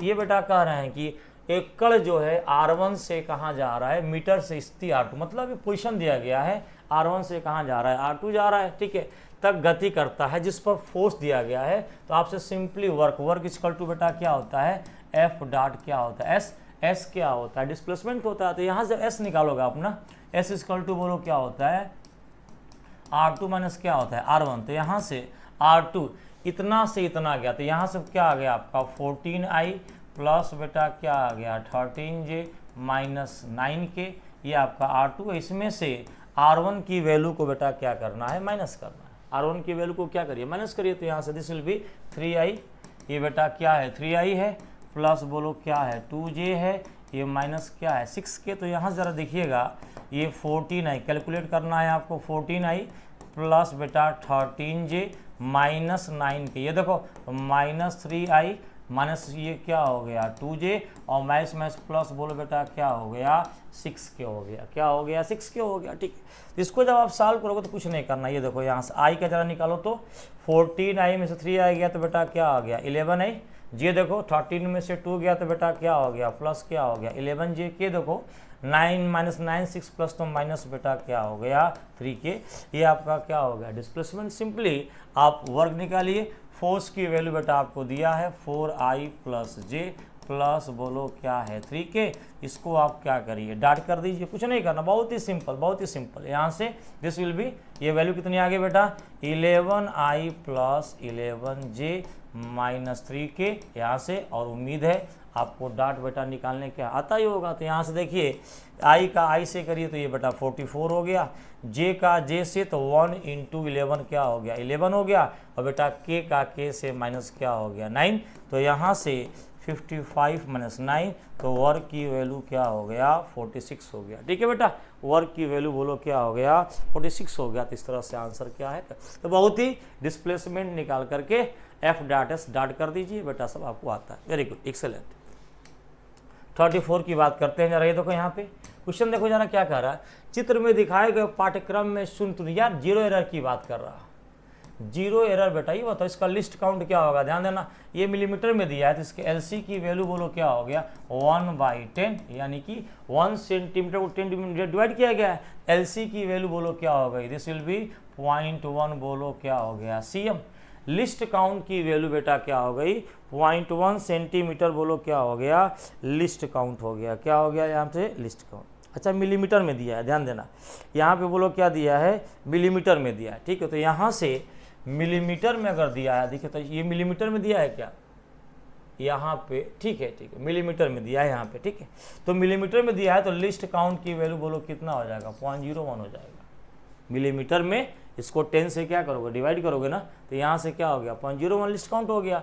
अभी देखो कह रहा है कि बताओ यहाँ पे 0 है 1, ये थर्ड वाली जो है ना बेटा, ये देखिए ये थर्ड वाली जो है, ध्यान देना, ये जो कोइंसाइडिंग बोलो क्या है, ये थर्ड वाली 0 1 2 थर्ड वाली बेटा क्या है कोइंसाइड कर रही है। तो यहाँ से 0.01 में 3 से गुणा कर दीजिए, दिस विल भी क्या होगा 0.03। और एरर की वैल्यू बोलो क्या है तो 0 है यहाँ पे, ठीक है। यहाँ पे पॉजिटिव एरर कौन सा होगा पॉजिटिव एरर है, इसको सॉल्व करोगे तो आपका आंसर बोलो क्या आएगा 34 का आंसर बेटा क्या आ जाएगा 3 आ जाएगा, क्या आ जाएगा 3 आ जाएगा, डेट विल बी 0.03 बोलो क्या है सेंटीमीटर।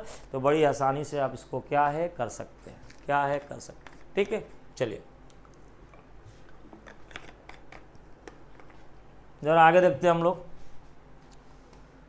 35 देखो जरा बेटा क्या कह 35 पे कह रहे हैं हम, बड़ा अच्छा क्वेश्चन। देखिए एक प्रिज्म के लिए विचलन कोण बेटा एंगल ऑफ डेविएशन क्या है आपको दिया गया है, ठीक है। एंगल ऑफ डेविएशन बेटा आपको क्या है यहाँ पे दिया गया है, जरा ध्यान दीजिएगा। एंगल ऑफ डेविएशन की जो वैल्यू दी गई है डेल है, आपतन कोण के बीच ग्राफ बने, देखो यहाँ पे ये बेटा आई है ना, आई है, और ये बोलो क्या है डेल इक्वल टू बोलो क्या होता है आई प्लस ई माइनस क्या होता है ए होता है। अब मिनिमम डेविएशन में आई और ई की वैल्यू बेटा बोलो क्या होती है सेम होती है। तो ये डेल बोलो क्या दिया है 60 दिया है, ठीक है। आई की वैल्यू क्या है 60, इसकी वैल्यू क्या है 60, तो यहाँ से ए की वैल्यू क्या करें निकाल लीजिए, तो ये 60 हो गया, ये 120 माइनस ए, तो ए की वैल्यू बोलो क्या हो गई 120 माइनस 60, तो ए की वैल्यू बेटा क्या आ गई 60 आ गई, क्या आ गई 60 आ गई। अब आपको निकालना क्या है ध्यान से, एक ए की वैल्यू 60 देखो सही है, ए की वैल्यू क्या है 60 है, बिल्कुल सही है। अब जरा म्यू का फॉर्मूला याद है आपको, म्यू इक्वल टू बोलो सब लोग, साइन क्या होता है ए प्लस डेल एम बाई 2, अब पान बोलो बेटा क्या होता है साइन ए बाई क्या हो गया 2 होता है। तो यहाँ से कुछ नहीं करना है आपको, साइन यहाँ से ए की वैल्यू बेटा क्या है 60 है ना, और डेल एम की वैल्यू भी बोलो क्या है 60 है, यहाँ से 60 बाई क्या करिए 2, यहाँ से ध्यान से साइन 60 बाई क्या करिए 2, तो यहाँ पे आपको मिलेगा साइन 120/2 मिल जाएगा। तो यहाँ से बोलो बेटा क्या हो जाएगा साइन 60, ऊपर क्या मिलेगा साइन 60 मिलेगा, ये बोलो क्या हो जाएगा 30, तो नीचे साइन बेटा क्या हो जाएगा 30 हो जाएगा, ठीक है। तो यहाँ पे म्यू बिंदास आप यूज करिए, साइन 60 अपान बेटा साइन क्या है 30, साइन 60 की वैल्यू क्या है √3/2, साइन 30 बेटा 1/2, तो म्यू की वैल्यू बोलो क्या हो जाएगी √3 हो जाएगी, बिल्कुल सही। म्यू की वैल्यू बेटा क्या हो जाएगी √3, ये आपका आंसर बेटा क्या है सही है, क्या है सही है, ठीक। अब यहाँ पे यार ये बताओ ध्यान देना यहाँ पे, ठीक है। अब यहाँ पे कह रहा है कि 65 डिग्री विचलन के लिए आपतन जो कोण है, ठीक है बेटा, एंगल ऑफ इंसिडेंस बोलो क्या है 55 है। यार सिंपल सा ये बताओ, यहाँ पे ये 60 है, आई प्लस आई कर लेते हैं, ये माइनस बोलो क्या है यहाँ पे, ठीक है। तो यहाँ से ए की कुछ पूछ क्या रहा है बोलो 65 डिग्री विचलन के डेविएशन के लिए एंगल ऑफ इंसिडेंस बोलो बेटा क्या है 55 है, ठीक है। तो एंगल आप यहाँ से आई की वैल्यू क्या है आसानी से बेटा क्या है आप यहाँ से निकाल लोगे, तो ये क्या आएगा इस फॉर्मूले से निकाल लेना, ये 55 आ जाएगा, ठीक है। डेल एन आई के साथ वक्त पैरेलल है, ये बेटा क्या है गलत है, ये क्या है गलत है। तो यहाँ से क्या है क्या असत्य कथन बेटा क्या हो गया 4th हो गया, क्या हो गया, तो इस तरह से कर लेना, ऐसे हो जाएगा, ठीक। चलिए क्वेश्चन नंबर 36 देखो क्या कर रहा है 36 बेटा ये कह रहे हैं 5 चालक प्लेटों, वन यहाँ पे 5 प्लेट है 1 2 3 4 5, ठीक है बेटा 5 क्या है प्लेट है, ठीक है।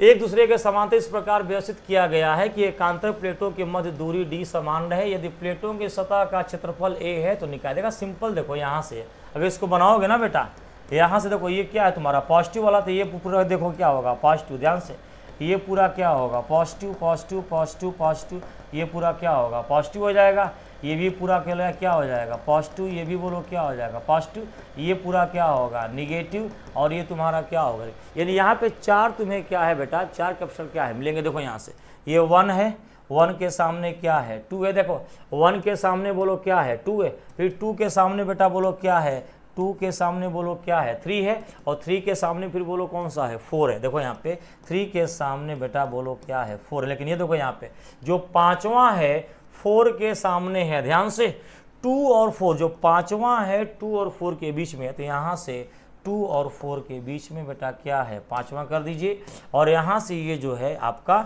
आप यहाँ से देखोगे ये चीज़ ये दोनों क्या है बेटा पैरेलल में है, तो ये देखो ये और ये दोनों क्या हो गए पैरेलल में हो गए, ठीक है। उसके बाद इनका क्या होगा सीरीज, फिर इनका क्या होगा, पहले तो ध्यान से देखो ऐसे बनेगा, ये दोनों क्या हो गए पैरेलल हो गए बेटा, ठीक है।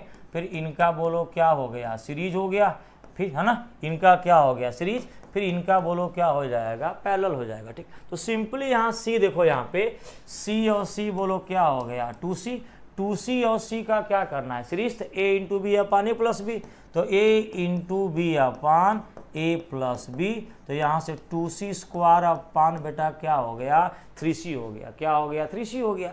अब बेटा उसके साथ ये क्या है पैरेलल में, तो C जोड़ दीजिए, है ना पैरेलल में क्या करते हैं यहाँ से 3 जोड़ दीजिए, तो यहाँ से बोलो क्या हो जाएगा 5/3, ठीक है। और C का स्क्वायर बाई क्या होगा C, तो यहाँ से 5/3 क्या हो गया C, और C की वैल्यू बोलो क्या होता है एप्सिलॉन नॉट अपॉन डी, तो बड़ी आसानी से उसको क्या है आप कर सकते हैं। तो यहाँ से 5/3 एप्सिलॉन नॉट अपॉन डी, 36 का आंसर बेटा क्या हो जाएगा सेकंड हो जाएगा, ठीक है। चलिए आइए जरा बात करते हैं क्वेश्चन नंबर 37। देखो ध्यान से, कुछ नहीं करना, बहुत ही अच्छा क्वेश्चन ये देखो कह रहा है चित्र में प्रदर्शित नेटवर्क जो कि अनंत की ओर अग्रसर है, R1 की वैल्यू बेटा देखो ये R1 क्या है 1 है, और R2 की वैल्यू क्या है 4 है के मध्य तुल्यांक। अब इक्विवेलेंट निकाल, इनफाइनाइट वाला केस इक्विवेलेंट निकाल दिए, देखो कुछ नहीं करना है, ये तुम्हारा बोलो क्या है 1 है, ये भी बेटा क्या है 1 है, और ये बोलो क्या है 4 है, और इक्विवेलेंट क्या है R क्या है मान लीजिए, इक्विवेलेंट क्या है सबका मिला के क्या होगा R होगा,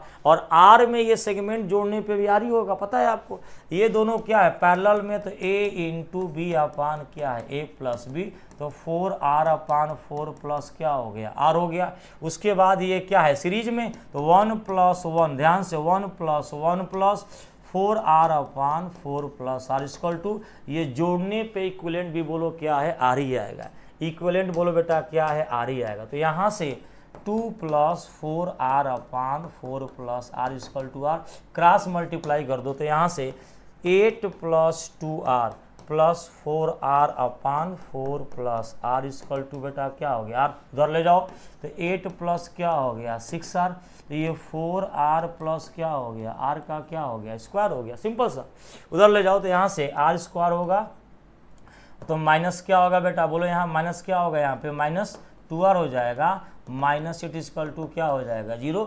यहाँ से आपको क्या मिलेगा क्वाड्रेटिक मिलेगा, क्या मिलेगा क्वाड्रेटिक मिलेगा, ठीक है। तो यहाँ से क्वाड्रेटिक क्वेश्चन को बेटा आप क्या कर, क्वाड्रेटिक आपको आता है सॉल्व करेंगे, तो यहाँ से आपको क्या है 4 ओम बोलो क्या मिलेगा। तो सिंपली ये इनफाइनाइट नेटवर्क, इतना जो इनफाइनाइट के वजह से आया, उसमें एक लैडर जोड़ने से इसकी सेहत पर फर्क नहीं पड़ेगा, तो वही इक्विवेलेंट हमने क्या किया R, क्वाड्रेटिक के सॉल्व करोगे तो आंसर आ जाएगा, ठीक है। चलिए क्वेश्चन नंबर 38 की जरा बात करते हैं। यहाँ पे देखो कुछ नहीं करना, ये देखो ये कह रहे हैं कि जब एक बैटरी में धन टर्मिनल से ऋण टर्मिनल की ओर 4 एम्पियर करंट की धारा प्रवाहित होती है, तो बैटरी के सिरों पर विभवांतर बेटा ये वोल्ट होता है, ठीक है। जब इन बैटरी में इसके ऋण टर्मिनल से धन टर्मिनल की ओर 2 एम्पियर की धारा प्रवाहित होती है, तो बैटरी सिरों पर विभवांतर क्या है 9 वोल्ट होता है। इस बैटरी का आंतरिक स्मॉल r और बेटा विद्युत बोलो क्या है वाहक बल आपको क्या करना है बताओ, कुछ नहीं करना। देखो यहाँ पे simply E plus I R की जो वैल्यू है वो बोलो क्या है 12 है,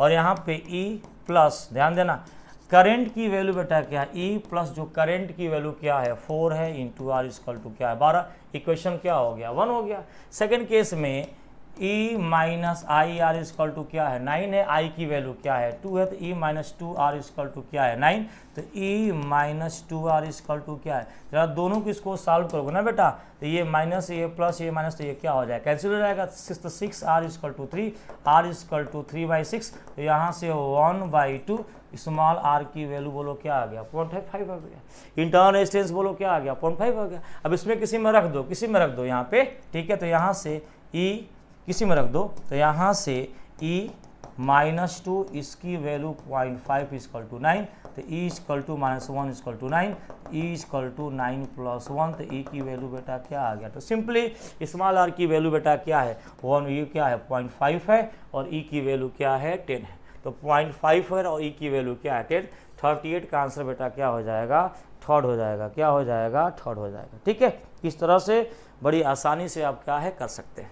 आगे बढ़ा जाए, क्वेश्चन नंबर जरा 39 देखिए गौर पर, बड़ा अच्छा क्वेश्चन है बेटा। ये देखिए कह रहे हैं कि VMS VB की वैल्यू बताइए का मान, जो सिंपल से ये देखो ए, यार ये बताओ ये रोटेट करेगा ना, ये रोटेट करेगा ऐसे बेटा, ऐसे ओमेगा से रोटेट करेगा, तो ये बताओ इसमें जो पोटेंशियल डिफरेंस आएगा हाफ बी ओमेगा स्क्वायर बेटा क्या आएगा एल। ठीक है, यहाँ से पोटेंशियल ऐसे देखो करना क्या है ऐसे, यार ऐसे है ना, ये राड ऐसे है, ध्यान से ये राड बोलो क्या है ऐसे, ये राड ऐसे है ना यहाँ से, अब जब इसको ऐसे रोटेट कराओगे, ऐसे रोटेट कराओगे ऐसे, ठीक है रोटेट कराओगे, तो ये बोलो क्या होगा पॉजिटिव, ध्यान से ये पॉजिटिव और बोलो क्या होगा निगेटिव होगा। जब इस राड को रोटेट कराओगे बेटा तो ये बोलो क्या होगा पॉजिटिव और ये क्या होगा निगेटिव। इस तरह से दो चीज़ें यहाँ पर बोलो क्या होगी डेवलप होंगी। ठीक है, अब इसको सीरीज और कॉम्बिनेशन के कॉन्सेप्ट से क्या है करना पड़ेगा, कुछ नहीं करना यहाँ से, देखो यहाँ से, तो यहाँ पे इस केस में जो डेवलप होगा हाफ बी ओमेगा क्या है एल स्क्वायर, ये पॉजिटिव ये बोलो क्या होगा निगेटिव। इस केस में ये पॉजिटिव ये क्या होगा निगेटिव, यहाँ पे हाफ बी ओमेगा एल की वैल्यू बेटा क्या है 2l, तो 2l का बोलो क्या हो गया स्क्वायर हो गया। यहाँ पे जरा देखिए 2l का बेटा क्या हो गया स्क्वायर, तो हाफ बी ओमेगा 4l का स्क्वायर, तो यहाँ से क्या हो गया बोलो दिस विल बी, यहाँ से ये तुम्हारा b ओमेगा बोलो क्या हो गया एल स्क्वायर। ठीक है, क्लियर हो गया यहाँ से। अब देखो बनेगा क्या, ऐसे बनेगा, ऐसे ऐसे और फिर ऐसे ऐसे, ये बेटा a है और ये बोलो क्या है b। तो चलो जरा a से चलो, यहाँ पे a पे चलोगे, निगेटिव से पॉजिटिव पैसा क्या होगा बढ़ेगा, पैसा क्या होगा बढ़ेगा, तो 2b ओमेगा क्या है एल स्क्वायर, पॉजिटिव से निगेटिव बेटा पैसा क्या होगा घटेगा, पैसा क्या घटेगा, तो minus half B omega L square equal to कहाँ चले गए बी पे चले गए। जरा यहाँ देखो इधर लाओ, तो V A minus V B करोगे ना, यहाँ पे V A minus V B करोगे तो ये देखो ये वहाँ पे उधर जाएगा तो प्लस हो जाएगा, यहाँ से half B omega L square minus 2b omega L square है ना,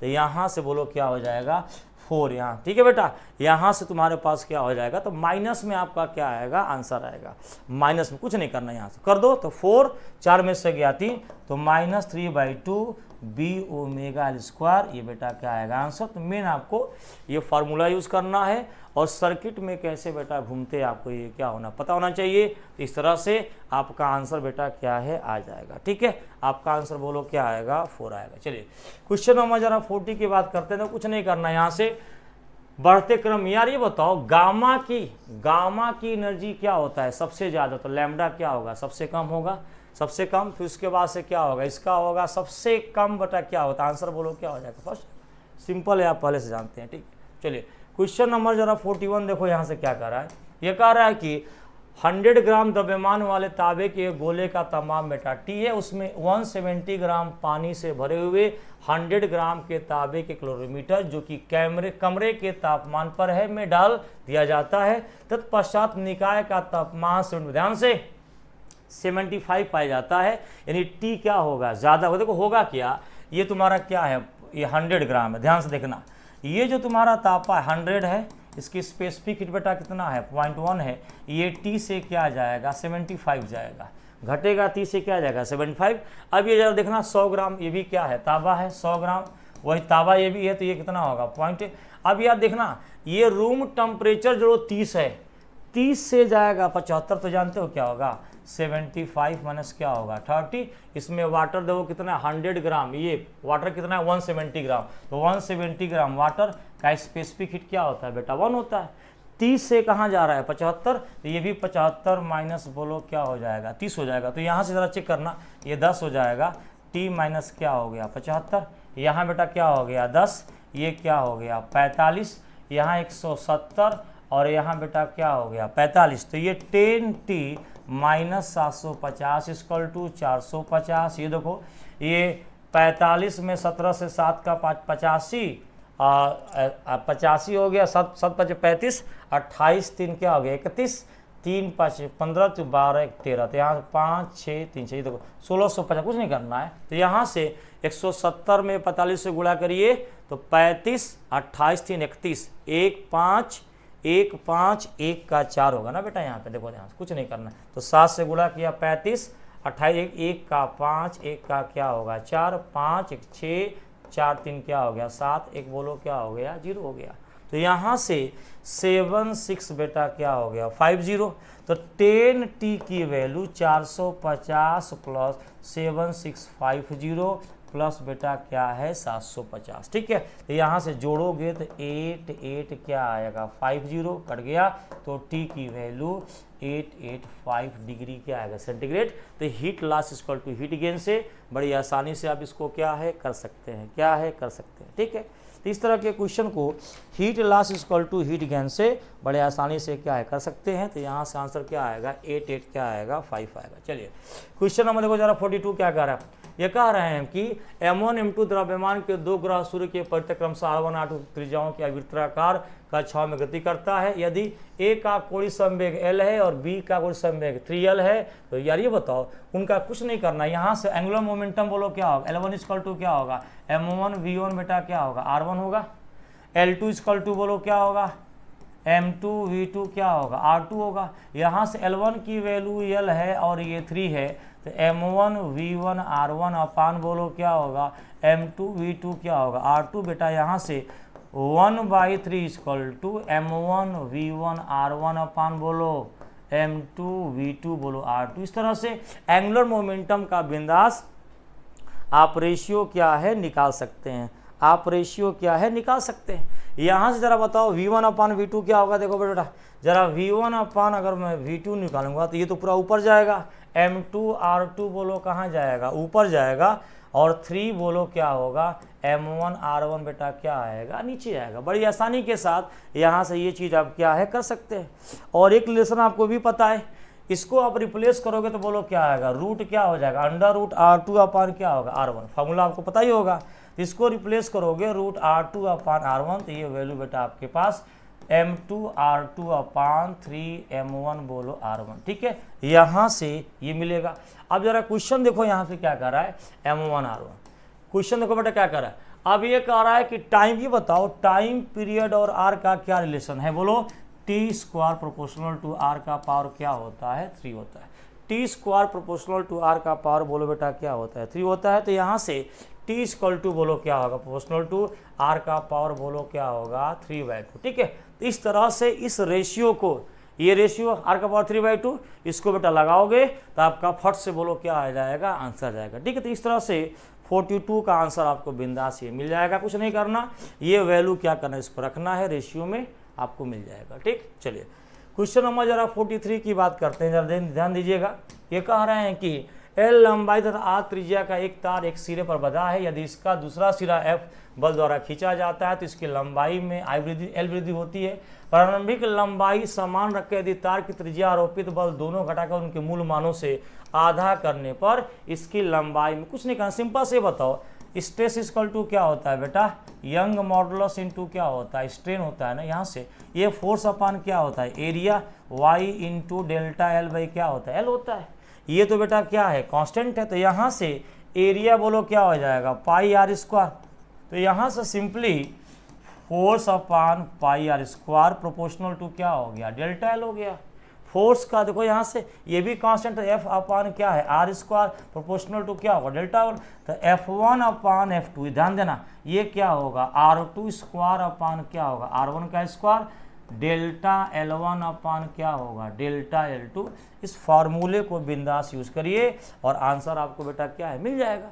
फोर्स और त्रिज्या दोनों को आधा आधा करना। ये देखो तो फोर्स आधा, ये F है तो ये बोलो क्या हो जाएगा, F बाई क्या हो जाएगा, 2 हो जाएगा। ये बेटा R है तो R बाई 2 का क्या होगा, स्क्वायर होगा। तो सिंपली ये देखो ऊपर F है, ऊपर F है, नीचे F बाई क्या है, 2 है। ध्यान देना यहाँ से इंटू, देखो यहाँ पे, हाँ यहाँ से आपको इंटू किया गया, ऊपर आर स्क्वायर बाई क्या है, 4 है और नीचे आर स्क्वायर, तो ये 2 हो गया, ये 1/4 हो गया। डेल्टा L1 अपान डेल्टा, तो 1/2 डेल्टा L1 अपान डेल्टा, तो ये बोलो क्या है, L है तो क्रॉस डेल्टा L2 की वैल्यू क्या हो जाएगा, 12 हो जाएगा। तो 2 टाइम्स बेटा हो जाएगा। बड़ा आसान है यार, बढ़िया साइंस है, क्या है कर सकते हैं। ठीक है, चलिए क्वेश्चन नंबर 34 देखो जरा। 34 ये कह रहा है यहाँ पे, निम्न में से कौन सा आमंदन बना है ना बेटा, यह डैम्प्ड ऑसिलेशन कौन सा, ऑब्वियस सी बात है। देखो एम्पलीट्यूड क्या हो रहा है, डिक्रीज हो रहा है, यहाँ भी क्या हो रहा है, डिक्रीज। तो ये दोनों क्या हो जाएगा, 1 और 4 बोलो क्या हो गया, डैम्प हो जाएगा। ठीक है, ये देखो यहाँ से नेक्स्ट क्वेश्चन आपसे कहा जा रहा है, 3 समान छड़ें बेटा, 3 लेंथ L की लंबाई की छड़ें हैं। ठीक है, कठोर समबाहु त्रिभुज बनाने के लिए जोड़ी जाती है। त्रिभुज के तल के लंबवत और एक कोने से बड़ा, इसका देखो कुछ नहीं कर, ये तुम्हारा क्या इक्विलेटरल ट्रायंगल है, ये L है, L है, L है। ये बताओ इसके इन के अबाउट क्या होगा, ml स्क्वायर बाई क्या होगा, 3 होगा।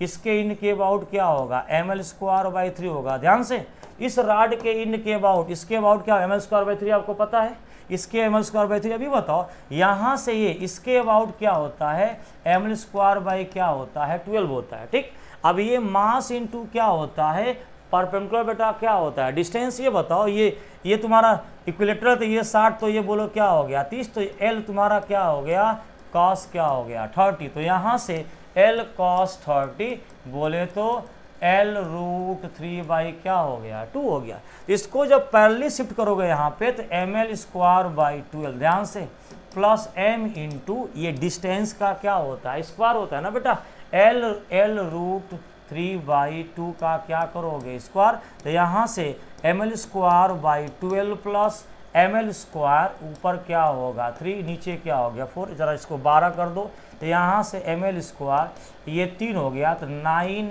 ml स्क्वायर हो गया। ठीक है, तो यहाँ से 10 ml स्क्वायर बाई क्या हो गया, 12 हो गया। ध्यान से, अब ये पहले से देखो 2 है, तो यहाँ से इनका बोलो क्या हो गया, 2 ml स्क्वायर बाई क्या हो गया, 3।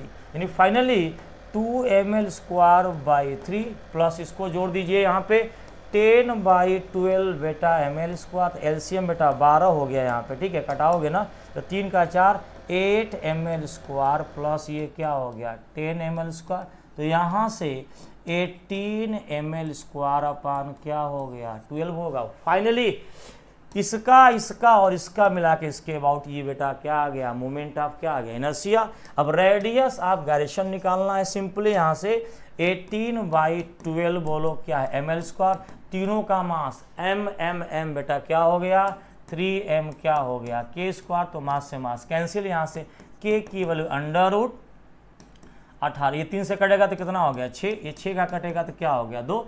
यानी सुनो ध्यान से, यहाँ से जब k निकालोगे तो कुछ नहीं, यहाँ बचा क्या तुम्हारे पास, ये देखो यहाँ आपके पास क्या बचा है बेटा 1/2 बचा है, L square equal to k square.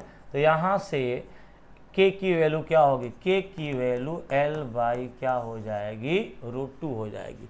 k की वैल्यू बोलो क्या हो जाएगी, L बाई √2 बेटा हो जाएगी। इस तरह से बड़ी आसानी के साथ 42-45 क्वेश्चन बेटा बड़ी आसानी के साथ क्या है कर सकते हैं। L बाई √2 आपका क्या हो जाएगा, आंसर हो जाएगा, क्या हो जाएगा, आंसर हो जाएगा। ठीक है, इस तरह से L बाई √2 आपका क्या हो जाएगा, आंसर।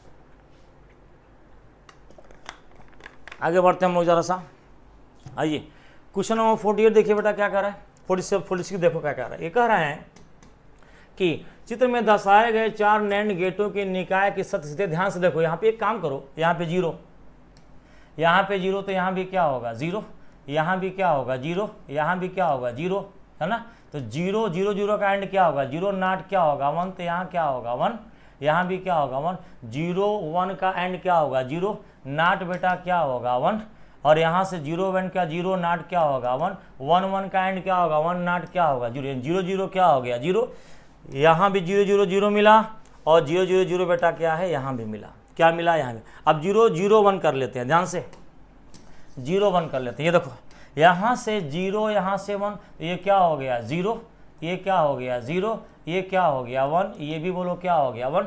0 0 1 का एंड बेटा क्या होगा 0 नॉट क्या होगा 1, तो यहाँ भी क्या आया 1 और यहाँ भी 1। 0 0 1 का बेटा एंड क्या होगा 0 नॉट क्या होगा 1 होगा। ये 1 1 का एंड क्या होगा 1 नॉट क्या होगा 0, 1 0 का एंड का 0 नॉट क्या हो गया 1 हो गया, क्या हो गया 1 हो गया। ठीक है, तो इस तरह से 0 1 का बोलो बेटा क्या आएगा 1 आएगा। 0 1 का क्या आएगा, चेक करिए इन दोनों में 0 1 का ये क्या दिया 0, ये 0 1 का क्या होगा। इस तरह से सेकंड आंसर बेटा आपका क्या हो जाएगा तुरंत। बाकी तो दोनों तो ये बाहर हो गए थे, अब इन दोनों में लड़ाई थी, सेकंड में आपको मिल गया, तो इस तरह से आप क्या है आसानी से क्या है कर सकते हैं। ठीक है, चलिए 47 देखो बेटा यहाँ पे क्या कह रहा है, ये कह रहे हैं कि किसी आदर्श गैस की दी हुई मात्रा के लिए यहाँ पे ठीक है प्रकृति अनुसार है, यदि अवस्था 1 पर दाब P1 है, अवस्था 2 पे दाब। बेटा यहाँ पे P1 P2 में क्या निकालना है, रिलेशन निकाल दो ध्यान से। यहाँ पे वॉल्यूम बढ़ाने के टेम्परेचर बेटा क्या है यहाँ पे बढ़ रहा है। ठीक है, तो ये देखो यहाँ से P1 की वैल्यू बेटा P2 से क्या है ज़्यादा है। सिंपली आइडियल गैस इक्वेशन लगा करके इस क्वेश्चन को क्या करेंगे सॉल्व करेंगे, तो P1 की वैल्यू P2 से बेटा क्या हो जाएगी ज़्यादा हो जाएगी। तेरा क्वेश्चन ये देखिए क्या कह रहा है, यहाँ के लिए नीचे दिए गए स्तंभों का कुछ नहीं करना, ही बताओ समतापीय आइसोथर्मल में बेटा क्या होता है, आइसोथर्मल में डेल्टा यू बोलो क्या हो गया 0। आइसोथर्मल में डेल्टा यू की वैल्यू बेटा क्या होती है 0 होती है, क्या होती है 0 होती है, ध्यान से। और ये बताओ यहाँ से delta Q equal to delta U plus delta W, delta 0 तो डेल्टा क्यू इक्वल टू क्या हो गया डेल्टा डब्ल्यू, यानी आइसोथर्मल में ये भी बेटा आपको मिलेगा। यानी ए का बोलो क्या मिला 3 और 4, ए का क्या मिला 3 और 4। इस तरह से सेकेंड और थर्ड ऑप्शन में बेटा आपकी क्या है लड़ाई है, सेकेंड और थर्ड ऑप्शन में आपकी क्या लड़ाई। अब देखो सारा बी का, देखो बी का रुद्धोष्म प्रक्रम बेटा क्या होता है सेकंड होता है, डेल्टा क्यू की वैल्यू बेटा क्या होती है 0, यानी बी का बोलो क्या होगा सेकंड होगा, बी का क्या होगा सेकंड। इस तरह से दो पहले बार हो गया। अब इन दोनों में 3 4 तो दोनों में सही हो गया। यहाँ से बी का बेटा क्या होगा डेल्टा क्यू की वैल्यू क्या होगा 0। इस तरह से अब बड़ी आसानी के साथ एडियाबेटिक प्रोसेस में डेल्टा क्यू की वैल्यू क्या होती है 0, तो बी का क्या होगा 2, यानी आंसर बोलो कौन सा हो गया थर्ड वाला, थर्ड वाला बेटा आंसर क्या होगा सही हो गया। इस तरह से बड़ी आसानी के साथ आप गेस क्या है करा सकते हैं। चलिए क्वेश्चन नंबर जरा 49 देखो ध्यान से, कह रहा है यदि प्रकाश का वेग c है, कैपिटल युक्त नियतांक है और प्लैंक कांस्टेंट h है को मूलभूत मात्रक ले, तो इस नवीन पद्धति से द्रव्यमान। सिंपल सी बात ये बताओ c बेटा क्या होता है मीटर क्या होता है पर सेकंड होता है। ध्यान से यहाँ से कैपिटल F इक्वल टू बोलो क्या होगा g m1 m2 अपान क्या होता है, तो यहाँ से capital G force r square बोलो m1 क्या हो गया m2, तो यहाँ से बेटा बड़ी आसानी के साथ ऐसे कर सकते हो, देखो यहाँ पे ठीक है, यहाँ से ये हो गया ठीक। और h कांस e इक्वल टू बोलो क्या हो गया h म्यू है ना, h इक्वल टू क्या हो गया e बाई क्या हो गया म्यू हो गया।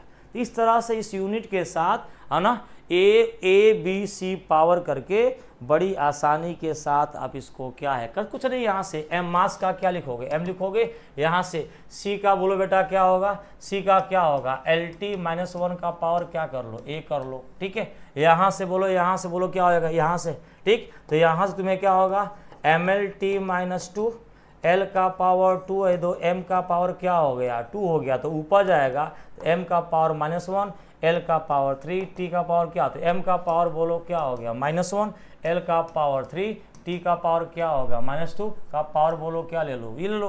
प्लैंक्स कांस्टेंट बोलो क्या होता है ML2T -T, फ्रिक्वेंसी 1/T, तो T कहाँ गया ऊपर, तो यहाँ से ML2T का पावर -, तो यहाँ से ML2 है ना T का पावर बोलो क्या आया -1, इसका पावर क्या कर लो C कर लो, कुछ नहीं करना। यहाँ से M इसको ओपन कर दो, L का पावर A, T का पावर -A, M का पावर -B, L का पावर 3B, टी का पावर माइनस क्या आया 2b, फिर m का पावर c, l का पावर c, t का पावर बोलो क्या है माइनस c। ठीक है, तो यहाँ से लेफ्ट में जो m है, राइट में बोलो क्या है m का पावर क्या है माइनस b प्लस क्या है c। ऐसे m कर लो, ऐसे l कर लो, ऐसे t करो। ठीक है, इस तरह से इसको जब ऐसे कर करके क्या करोगे सॉल्व करोगे तो आपको बेटा सेकेंड ऑप्शन क्या है मैच कर जाएगा।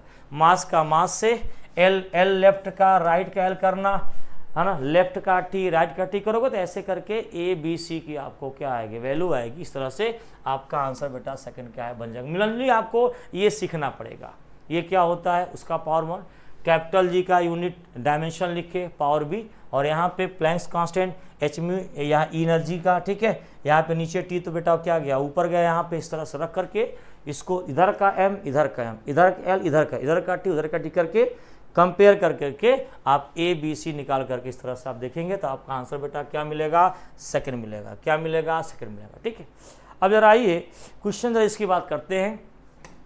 ये कह रहे हैं कि 900 ग्राम द्रव्यमान के एक पत्थर को डोरी में बांध कर एक ऊर्ध्वाधर 1 मीटर त्रिज्या के वृत्त में घुमाया जाता है जो 10 चक्कर प्रति मिनट पूरे करता है। जब पत्थर निम्नतम बिंदु पर हो तो देखो ध्यान से, जब लोवेस्ट पॉइंट पे होता है ना बेटा यहाँ से mg बोलो क्या होता है नीचे, t बोलो क्या होता है ऊपर होता है।